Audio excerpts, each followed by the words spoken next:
Okay, well, the problem is that at this point, the United States kind of has to be, the charter kind of has to be dissolved. Okay, and the United States Inc.-ness of it has to be dissolved and needs to revert back to America.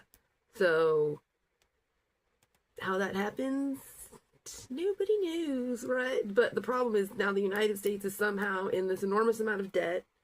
You know, people like me were not really aware that we were being held as a workforce surety for that debt. You know, that's not fair. That's not fair at all. I'd have never voted for that. Obviously, tyrants, obviously I'd have never voted for that.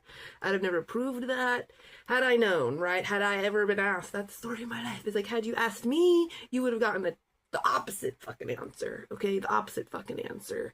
So the American workforce, and not any population is going to be held as a surety workforce for a bunch of rich people who drove some kind of something called a corpse, into an enormous amount of debt, and then thinks that they can just hold the people on this landmass hostage as a workforce surety for some invisible person that invented the whole money system anyway. And so you see how it becomes this like bizarre cyclical racket that doesn't actually make sense. It doesn't actually make sense. None of it actually makes sense.